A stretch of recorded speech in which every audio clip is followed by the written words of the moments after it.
बहनों की लालची भाभी। करिश्मा, रेशमा और मनीषा 3 बहनें हैं। उनका एक भाई भी है, मयंक। मयंक अपनी बहनों को बहुत प्यार करता है, लेकिन मयंक की पत्नी सविता इस मामले में मयंक से बिल्कुल ही अलग है। वो अपनी ननदों का जितना बुरा कर सकती है उतना बुरा करती ही रहती है और अपनी ननदों पर हुक्म भी चलाती है। करिश्मा, करिश्मा, तुमने अभी तक नाश्ता नहीं बनाया? तुम्हारे भैया को ऑफिस जाने में देर हो रही है। हाँ भाभी, बस अभी बनाती हूँ। करिश्मा, तुम ये ढीलापन छोड़ दो। कल को पराए घर जाना है। वहाँ अगर तुम इस तरह से काम करोगी तो लोग क्या कहेंगे कि माँ ने और भाभी ने कुछ सिखाया नहीं। और तुम्हारी दोनों बहनें कहाँ हैं?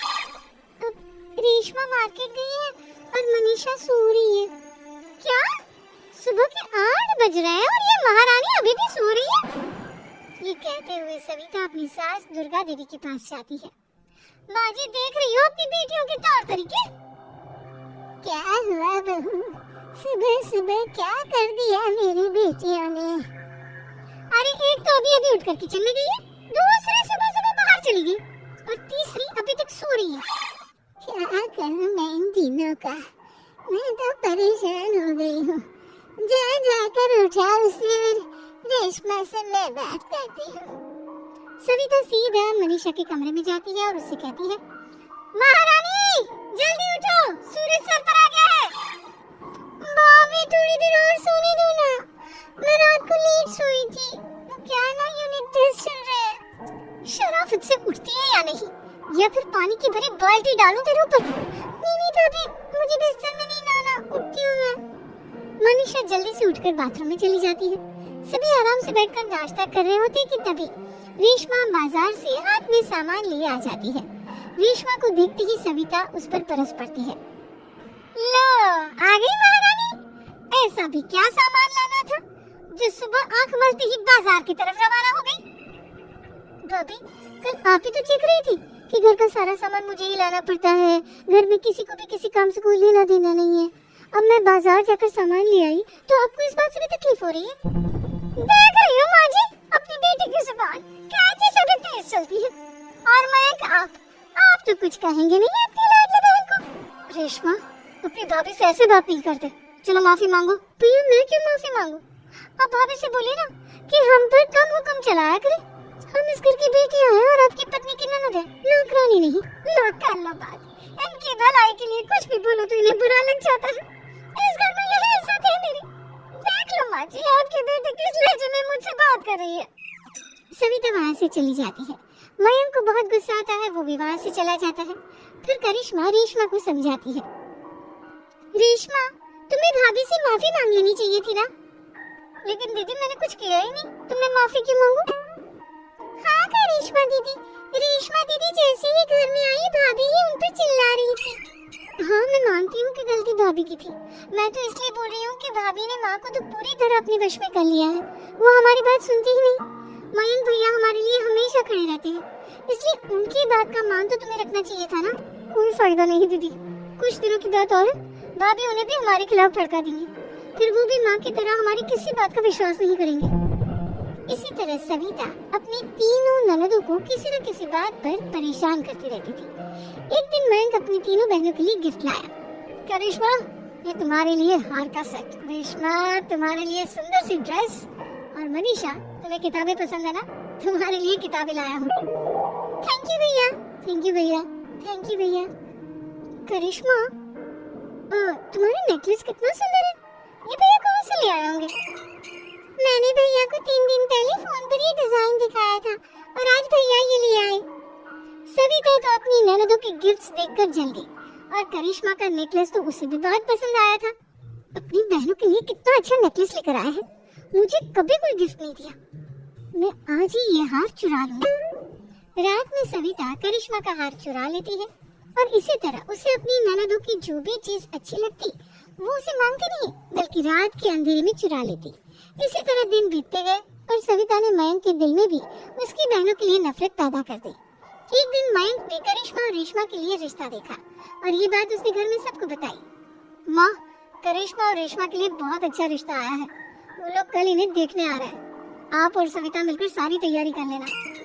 ये सुनकर करिश्मा और रेशमा खुश हो जाती है, लेकिन सविता सोचती है, अगर इन दोनों बहनों की शादी हो गई तो घर और बाहर का काम कौन करेगा? मनीषा तो एक नंबर की कामचोर है, उससे तो किसी बात की उम्मीद लगाना ही बेकार है। मुझे इस शादी को रोकना होगा। अगले दिन सभी लड़के वालों की स्वागत की तैयारी करने में लगे होते हैं। तभी मयंक अपनी बहनों से आकर कहता है, तैयार हो गई तुम दोनों? देखो दोनों लड़के बहुत अच्छे हैं, मैं कोई कसर नहीं छोड़ना चाहता, इसलिए तुम उनके सामने अच्छे से बिहेव करना और अपनी भाभी से लड़ने मत लग जाना। करिश्मा, तुम वो नेकलेस पहन लो ना जो मैं तुम्हारे लिए लाया था। भैया मैं बहुत देर से वो नेकलेस ढूंढ रही हूँ लेकिन मुझे मिल ही नहीं रहा। क्या तुमने नेकलेस खो दिया? तुम्हें पता भी है वो कितना महंगा था? तुम कोई काम ढंग से नहीं कर सकती। मयंक गुस्से में वहाँ से चला जाता है। थोड़ी देर बाद लड़के वाले भी आ जाते हैं। वो दोनों बहनों को पसंद कर लेती हैं और रिश्ता पक्का हो जाता है। लेकिन सविता के दिमाग में तो कुछ और ही खिचड़ी पक रही थी। वो पंडित जी के पास करिश्मा की कुंडली लेकर जाती है और उन्हें पैसे देकर करिश्मा की कुंडली बदलवा देती है। जब लड़के वालों के पास करिश्मा की कुंडली जाती है तो वो दुर्गा को फोन करते हैं। बहन जी, हमने करिश्मा की कुंडली अपने पंडित जी को दिखाई थी। आपकी बेटी की कुंडली नहीं बल्कि दोषों का पिटारा है। देखिए मैं और मेरे पति इन सब बातों में बहुत विश्वास करते हैं, इसलिए हम आपकी बेटी से अपने बेटे की शादी नहीं करा सकते। इस तरह करिश्मा का रिश्ता टूट जाता है और सभी घर वालों को बहुत दुख होता है। अब कविता सोचती है, चलो करिश्मा का तो रिश्ता टूट गया, अब रेशमा का भी रिश्ता तोड़ना है। क्या करूं? अब सविता आवाज बदलकर किसी अननोन नंबर से रेशमा के होने वाले ससुराल में फोन करती है। हेलो, मैं कौन हूँ कौन नहीं ये आपके लिए जानना जरूरी नहीं, बस इतना सुन लो कि रेशमा का 2 साल से किसी के साथ अफेयर चल रहा है। बस रेशमा का रिश्ता तोड़वाने के लिए सविता का इतना कहना काफी था। अब रेशमा का भी रिश्ता टूट गया। मयंक और दुर्गा देवी ने रेशमा को खूब खरी खोटी सुनाई और उससे बार बार उस लड़के के बारे में पूछने लगी। आप दोनों मुझे क्यों परेशान कर रहे हो? अरे कोई लड़का होगा मेरी लाइफ में तो मैं बताऊंगी ना, जब कोई है ही नहीं तो कहाँ से लाऊं मैं कोई लड़का? तेरे होने वाले ससुराल वालों को फोन किसने किया था? मैं नहीं जानती किसने फोन किया था, मैं सच कह रही हूँ। मैं तो पहले ही कह रही थी इसकी लगाम खींच कर रखो, लेकिन मेरी सुनता ही कौन है? आप चुप रहिए भाभी, ये सब आपका ही किया धरा है। अब तीनों बहनों को विश्वास हो जाता है कि ये सब उनकी भाभी ही कर रही है। तीनों बहनें अपनी भाभी को सबक सिखाने के लिए एक वकील कर लेती है और घर में हिस्सा मांगा।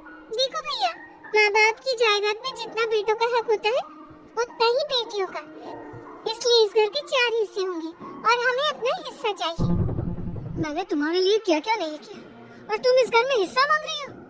भैया आप और माँ हम बहनों की कोई बात नहीं सुनते हो और भाभी हमारी शादी नहीं होने देगी क्योंकि उन्हें लगता है कि आप हमारी शादी में ज्यादा पैसा लगाओगे और उन्हें हम जैसे फ्री की नौकरानी कहाँ मिलेगी। तो हम भाभी के साथ तो रह नहीं सकते, हम बहनों को अपना हिस्सा चाहिए।